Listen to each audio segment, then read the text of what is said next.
Hey everyone, Mikki here. You are listening to a mini Mikkipedia on a Monday, and this is part 2 of my 100 fat loss tips, otherwise known as 50 other fat loss tips. Now, I got a bunch of feedback on social media and via email with people saying that they really loved them.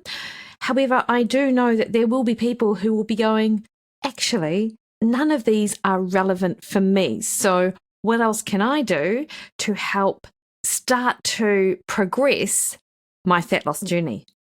Well, here's another 50 for you. So if you didn't catch last week, it was released last Monday, so do go back and check in on that. However, as a reminder, the best approach I felt for these kind of sort of tips or practical suggestions is to choose 10 of these tips that you think you can adopt to change your own behavior, then prioritize 2 of them, just 2.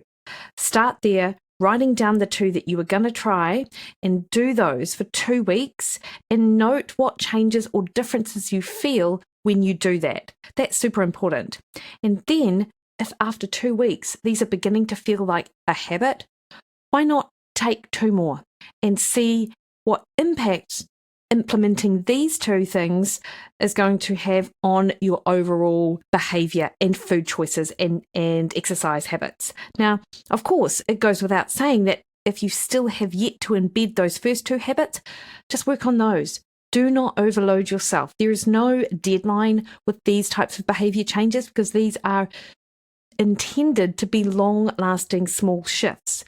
However, if you adopt them and gradually adopt more over time, you're going to notice really big differences. So let's kick off with the final 50. Okay, so 51, work on the principle of progressive overload in the gym and start lifting heavier. I cannot tell you the number of people I speak to that are continuing to lift light weights, going through the motions week in, week out, yet not seeing appreciable changes in their body composition. You actually have to lift heavy.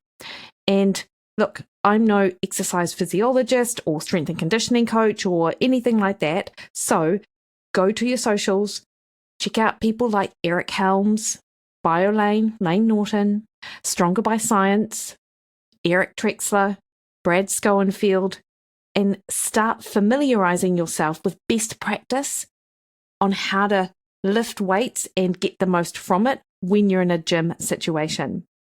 And then 52, follow an actual workout program for 6 weeks. Don't chop and change. Don't do F45 one week, then heavy lifting the next week and expect to see results. Look, I love chaos theory because I get a little bit bored when I'm in the gym doing the same thing day in, day out. However, I know for best results, I need to find something and stick to it. 53, buy the single serve chocolate bars, 25 grams, rather than a family-sized bar of chocolate. You can still eat chocolate, you just don't want to eat that entire bar. It really does make a difference what's in your environment. 54, switch out 2 of your spin classes for dedicated weight sessions in the gym. 55, swap your cereal in the morning to 3 hard-boiled eggs mashed with 2 tablespoons of lightly toasted pumpkin and sunflower seeds, drizzle of olive oil, and season with salt and pepper. That gives you 20 grams of protein. Then get yourself a protein shake on top of that. It just has to be water, protein powder.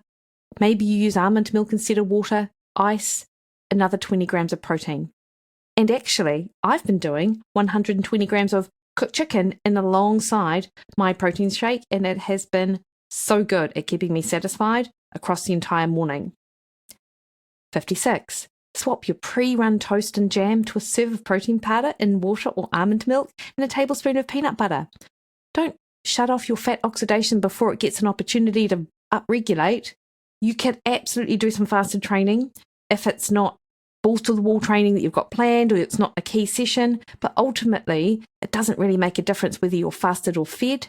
However, if you are eating, having something that doesn't spike your glucose immediately will allow a better opportunity for fat oxidation. Importantly, it'll help control cravings later in the day, as protein and fat early on tends to do. Speaking of peanut butter, number 57, eliminate that for a month. If your habit is going into that jar of peanut butter and taking a tablespoon of it every time you feel hungry or bored or emotional or stressed, that's not helping your body composition goals, is it? 58. When ordering breakfast at a cafe, get something egg-based and ask for the toast to be removed. Don't just rely on the fact that you're only going to have a bite or just one piece. Just get rid of it entirely. You've had toast before. You can have toast at another time. Just get in the habit of not ordering it. Seldom do we leave things on our plate. 59. Eat the protein option on your plate alongside your vegetables before you eat the starchy carbohydrates. And do your post-meal blood glucose levels a real favour. Number 60. Put a hard stop on food and beverage intake after 7 p.m. in the evening time. That's it. Just don't eat or drink anything with calories after that time. 61. Make it a rule to never eat standing up.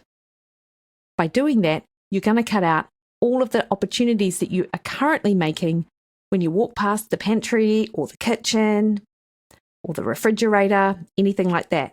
Never eat standing up. 62. Be the last person to finish eating a meal. 63. Do not eat while watching television or something on YouTube or anything else that distracts you from the fact that you're eating. 64. Remove all juices from your diet, including carrot and beetroot juice, which are surprisingly high in actual sugar, even if there's no sugar added. 65. Track your calories in a food app such as Chronometer or Easy Diet Diary for 14 days, and really do it properly, noting when you eat, why you eat, and how much you eat. 66. Instead of having 2 slices of toast with peanut butter for breakfast, cut back to 1 slice and have it alongside a protein smoothie that has protein powder, almond milk, ice, a few berries, and a couple of teaspoons of psyllium husk to really thicken that up. And why not have a hard-boiled egg alongside? 67. Replace half of your carbohydrate at lunchtime with broccoli and green beans. Perfect for winter when you might not feel like a salad. 68. Swap your small can of tuna or salmon to a large can of tuna or salmon at lunchtime and really fill up on protein there. 69.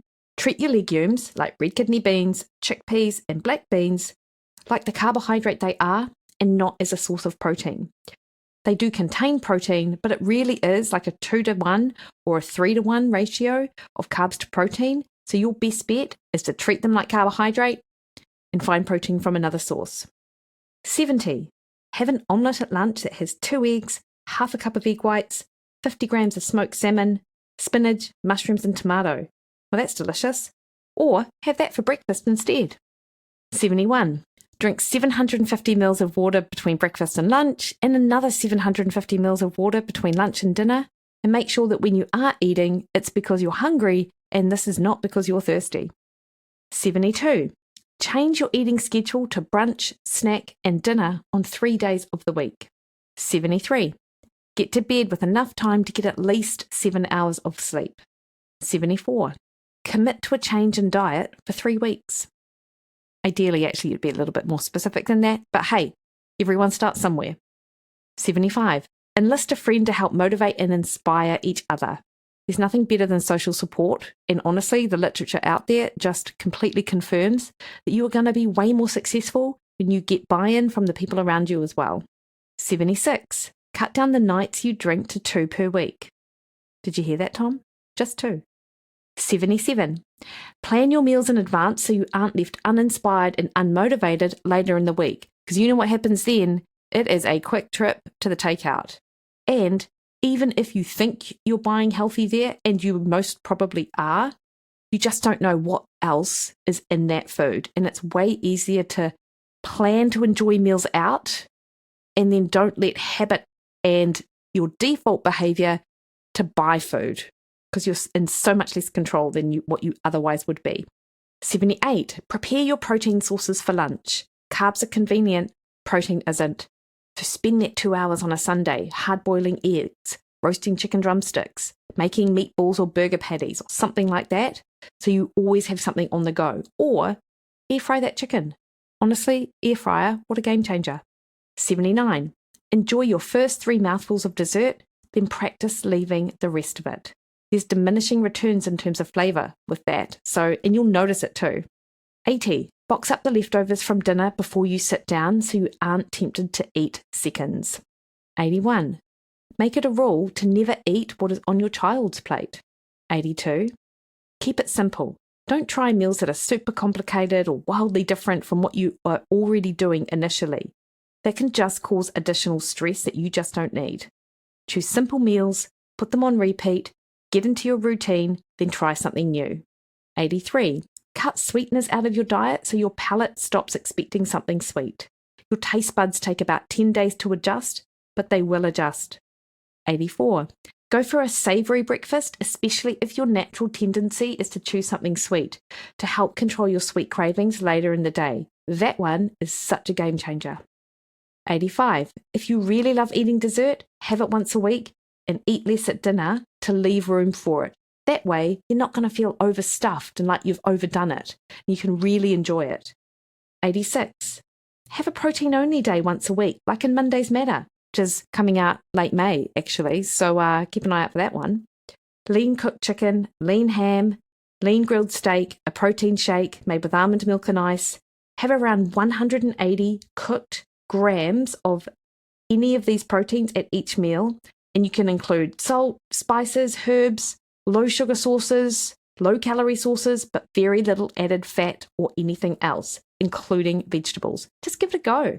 87. Don't buy food that you don't want to be eating. If it's not in the house, it makes it a lot harder to eat it, right? 88. Tell your friends and family of your intentions to change what you're doing with your diet, so you have their support with the changes that you make, and they're not going to throw like curveballs at you like, let's go out for pasta, if they know that you're trying not to eat pasta right now. 89. Choose protein bars that are less than 200 calories. 90. Choose to have just 2 extra serves of fat to your salad, be it 3 tablespoons of nuts and seeds, 30 grams of cheese, quarter of an avocado, tablespoon of olive oil or mayonnaise, 3 tablespoons of hummus, rather than the whole lot, as these calories can quickly add up. So you want to pick and choose. 91. Switch your milky coffees to a long black or Americano with milk on the side. 92. Make sure you're fully hydrated before having your first alcoholic drink for the night. You'll drink it a lot slower, and whenever you drink more alcohol, your habits and behaviours around food become far less inhibited. That means all your defences are down and you can eat things you otherwise wouldn't. 93. Swap your chocolate after dinner for a hot cocoa with a little stevia or monk fruit added. 94. Brush your teeth before going to morning tea shouts so you aren't tempted to eat when you aren't hungry. 95. If following a plan and you're invited out, don't save all of your calories for the meal, as you could end up overeating if you've drastically undereaten the entire day. Instead, eat well, but in terms of food choices, you want lean protein, good volume of vegetables, so you help regulate your appetite. 96. Widen your eating window from 6 hours to 10 hours. This can do wonders actually for how often you might be grazing, because if you've just got a 6-hour window, I know a lot of people who will graze continuously because that is their lot for the day when it comes to food. 97. Make sure your kombucha isn't also full of additional sugar. Some of them can be. 98. Brush your teeth before preparing dinner so you don't also snack at the same time. 99. Cut down your meal size by a quarter. And 100. Don't get additional sides with your takeaways. I've got one extra actually. 101. If you think you're hungry, drink a glass of water and wait 20 minutes. Then, if you're still hungry, eat. I know none of this is rocket science because actually human behavior, it's very complex, but it's pretty simple when you break it down. Importantly though, you've just got to start doing something different if you want different results. Again, that's pretty simple as well. Simple in theory, but it can be complex to execute if you haven't set up your environment or your support crew around you, or you really have no clue to start, or you try and overcomplicate it from the get-go. It can be as simple as changing things 1, 2, or 3 at a time, and then just seeing them roll out, which was the whole purpose of this last couple of editions of Mini Mikkipedia. So, if you enjoyed it, which I hope you do, Let me know, tell me which ones you're working on, and I would love to get some feedback. In addition to that, as I said, Mondays matter. It is kicking off again late May, and I'll be teaching you some of the tools for sustainable fat loss even before we kick off, and that'll be mid-May. So you'll hear about that this week on social. However, in between times, you can catch me over on Facebook at Mikki Williden Nutrition, over on Instagram and Twitter at Mikki Williden, or head to my website, mikkiwilliden.com, to book a call with me or sign up to one of my meal plans, or join the waiting list for Mondays Matter. All right, team, you have a great week. See you later.